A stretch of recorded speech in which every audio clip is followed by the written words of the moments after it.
Juan Carlos Cubero nos recomienda cada sábado una película y con respecto al tema de hoy, el arte de educar, Juan Carlos, ¿qué nos has preparado?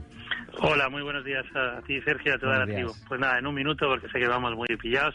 Yo creo que una película clásica del 95 sobre el arte de educar es Profesor Holland.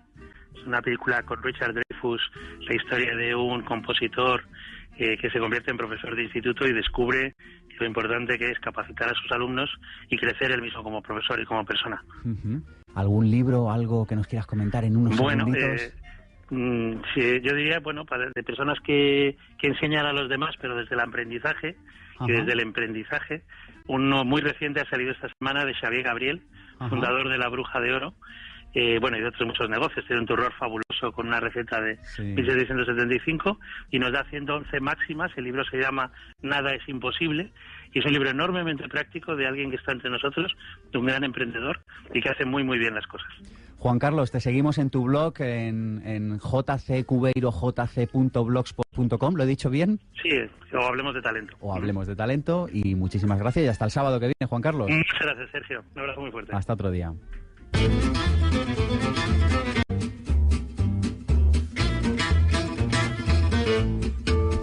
Y seguimos en esta mañana de sábado cuando son la 1:45 de la tarde y vamos a hablar de autocontrol emocional, de la mano de Ángel Peralbo. Tiene varios libros. El primero de ellos, Educar sin ira, que es sobre el que vamos a hablar hoy, y tiene algún otro libro bien interesante, El adolescente indomable o Cuentos para comer sin cuentos. Ángel, buenos días y gracias por venir aquí sábado por la mañana. Muy buenos días, gracias a vosotros. Oye, ¿qué es esto del autocontrol emocional? Yo la primera vez que lo leí, cuando cayó tu libro por primera vez en mis manos, me vino a la cabeza esto de Goleman. Hay un libro que todavía hay quizá personas, y lo vamos a recomendar si me permites también, Ángel, el libro de inteligencia emocional de Goleman, donde habla de este concepto que es el secuestro emocional, donde el cerebro más primitivo, el cerebro reptiliano, se hace con el control de todo nuestro cerebro. Y esto que es tan útil en ocasiones cuando vamos conduciendo para no atropellar a un niño que se cruza o para evitar un susto con el coche, ¿qué sucede cuando ese cerebro toma el control de todo nuestro cerebro y nos lleva a problemas en las relaciones humanas y sobre todo cómo evitarlo, Ángel?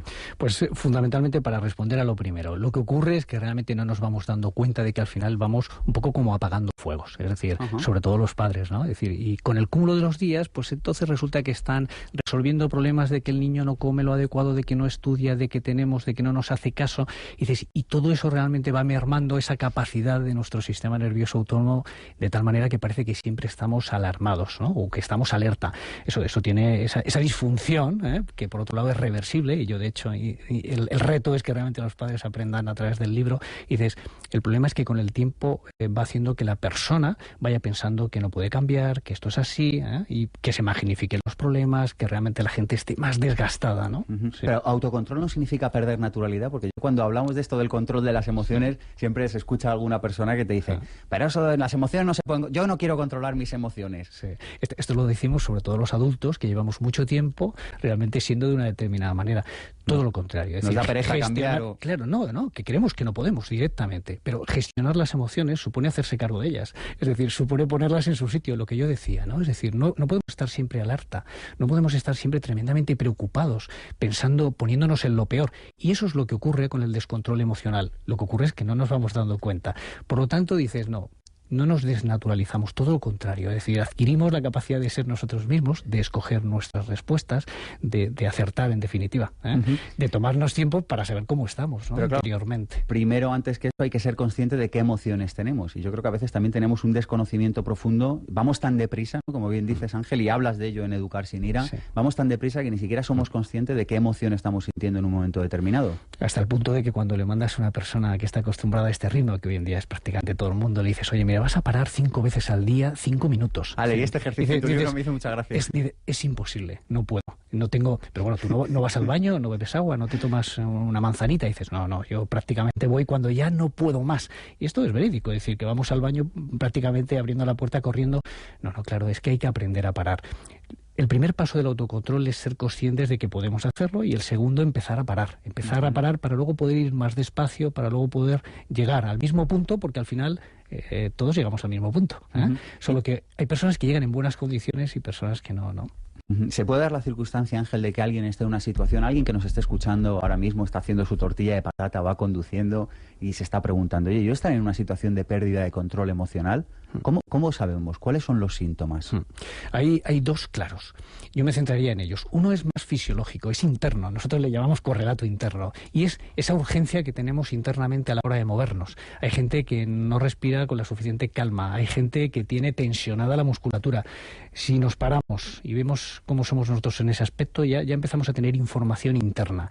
Y el segundo aspecto, yo diría archiconocido, pero por si acaso, ¿no? Los pensamientos, cuando rumiamos, cuando son repetitivos, nosotros le llamamos pensamiento automático. Si tenemos la cabeza llena de cuestiones que han pasado o que van a venir y que lo que nos están impidiendo es centrarnos en el momento presente, si estamos haciendo la tortilla de patata y en vez de vivir el momento estamos pensando en los problemas que se nos avecinan, en los que tenemos, ese es el otro gran síntoma y los dos bloques que podemos aprender a manejar. O sea, el no vivir en el presente sería una de las claves. Clarísima. Esto le llamo a veces un poco de broma, Ángel, la vocecita. Tú estás en tu vida normal y de repente hay una vocecita que empieza a contarte una película y tú dices, pero ¿esta película de dónde ha salido? Eso sería una de las claves. Sí, que tristemente nos hemos acostumbrado a la lucecita, a esa vocecita, perdón, sí. y resulta que al final me parece que también somos nosotros. Como es parte que nos sale de manera automática, el cerebro no para, es decir, funciona por prioridades y siempre está enviándonos mensajes, como tú dices, vocecitas. Hay que aprender también a decidir cuándo es el momento de tenerlas, cuándo no, cuándo nos preocupamos por las preocupaciones.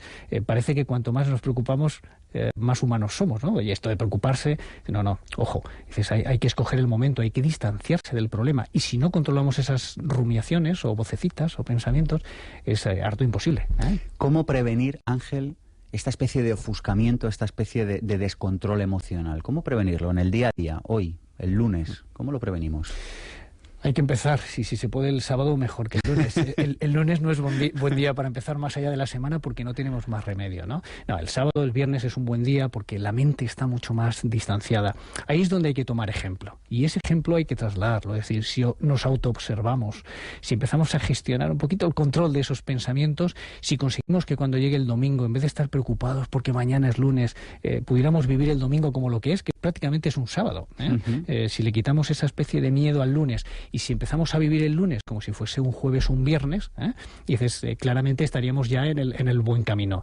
Autoobservación y entrenamiento, no nos vamos a engañar. Es decir, yo lo diría en una palabra, resumiría, tenemos que desaprender todas esas cuestiones que con el tiempo, una cosa muy sencilla, cuestiones de control fisiológico, los bebés nacen con respiración, nacemos con respiración diafragmática, la perdemos y no la volvemos a recuperar hasta que alguien nos dice que aquello es bueno, sano, saludable.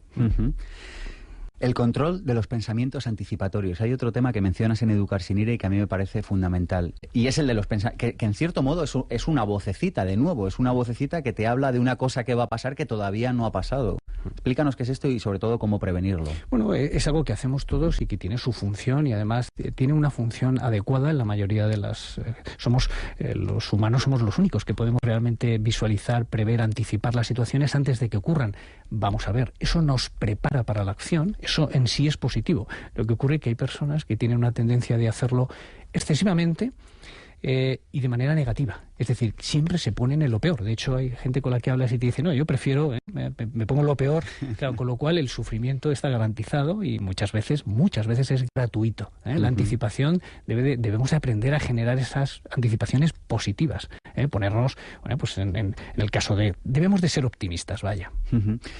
Sentimientos de culpa es otro de los temas que tenemos a los que tenemos que verter luz, que darle conciencia si queremos pues dominar nuestras emociones y tener cierto control emocional.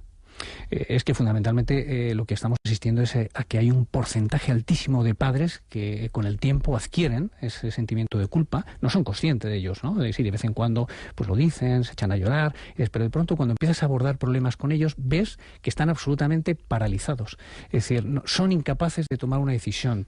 Se han vuelto personas tremendamente inseguras, con lo cual muchas veces en cuanto hacen dos maniobras empiezan a funcionar, pero realmente la culpa les bloquea y tenemos una maldita tendencia a mirar hacia atrás, a hacernos responsables 100% de todo aquello que no funciona y dices, eso es algo que también hay que trabajar, hay que gestionar y hay que darle un cambio. Evidentemente somos responsables, pero no culpables, ¿no? En alguna medida. Ángel, imagínate que estuviera ahora aquí delante nuestro un padre y te dijera, oye, dame un consejo, una recomendación, pero aquí en Pensamiento Positivo nos gusta mucho bajarlo a tierra, llevarlo a la práctica, un ejercicio, algo que se pueda hacer. ¿Qué puede hacer alguien que diga, oye, yo creo que he perdido el control de mis emociones? Algo que pueda hacer, que poner en práctica ya, ahora. Una técnica, Una vez que esta persona se convence de que hay que separar el enfado y las respuestas emocionales, de activación, de nervios, de enfado, de ira, de lo que es la maniobra con sus hijos, dices, ese es el gran primer paso, porque las hemos mezclado, porque al final es un poco de todo. Vale, una vez que hacemos eso, lo que decía antes, vamos a ver, si eres una persona que eres muy vehemente y tienes, bueno, pues tienes que hacer tus respiraciones diafragmáticas, tu relajación interior, es decir, como no aprendas una estrategia para parar, para ir mucho más despacio internamente, no conseguirás todo aquello que quieres. Tú puedes tener muy buenas ideas, esta persona, ¿no? Yo le diría, tú quieres educar, quieres darle una orden a tu hijo, quieres... Bueno, si internamente no vas despacio, si no te lo piensas bien, dices, no lo vas a conseguir. Te propongo un juego, Ángel. Mira, hay varias técnicas que mencionas en tu libro, yo las voy a mencionar y nos las explicas muy rápidamente. ¿Te parece? Perfecto. Técnica de la respiración diafragmática. Pues es una de las estrellas, técnica estrella de relajación por antonomasia que cualquier persona puede aprender con más o menos entrenamiento. Lo que conseguimos es incidir sobre una de las, directamente, sobre una de las únicas variables que se activa cuando realmente estamos nerviosos, tensos, enfadados, cuando tenemos una emoción intensa. Técnica del contraste brusco de temperatura. Cuando ya estamos que no podemos y debemos de engañar al cerebro y debemos de generar una especie de problema mayor. Cuando nos ponemos en una zona de nuestro cuerpo, pues por ejemplo frío o hielo, lo que estamos generando, ese contraste hace que el cerebro atienda, puesto que aparentemente es un problema, y a partir de ahí lo que conseguimos es que el cerebro desconecte con lo que realmente estaba produciéndose, que posiblemente era un problema, una preocupación.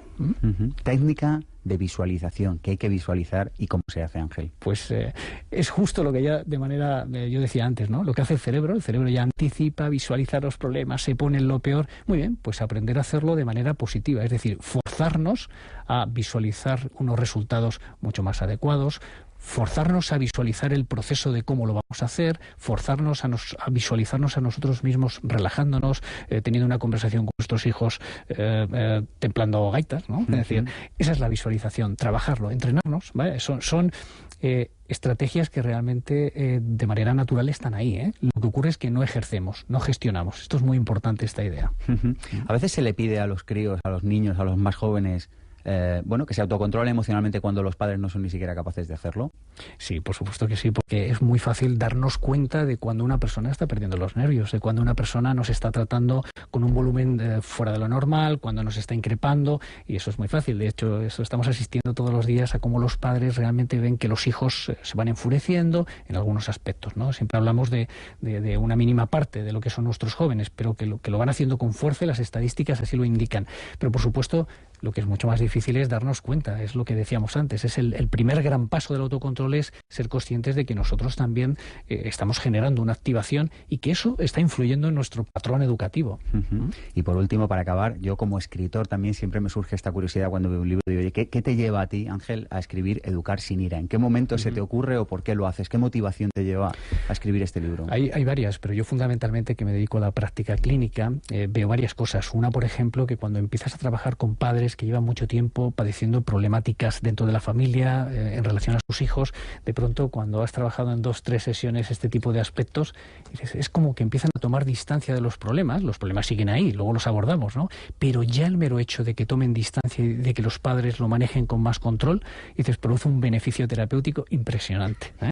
De hecho, en muchas ocasiones podríamos estar trabajando meses, como no trabajemos este aspecto no conseguiríamos nada, porque al final nuestros hijos tienen que cambiar, nuestra relación con ellos también, pero como no mejoremos los que principalmente somos un poco los que abanderamos el proceso, que son en este caso los padres, no conseguiríamos nada. Fundamentalmente eso.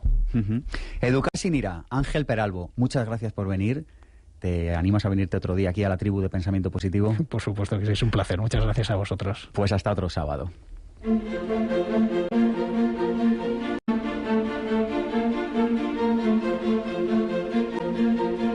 Pensamiento Positivo, el cierre.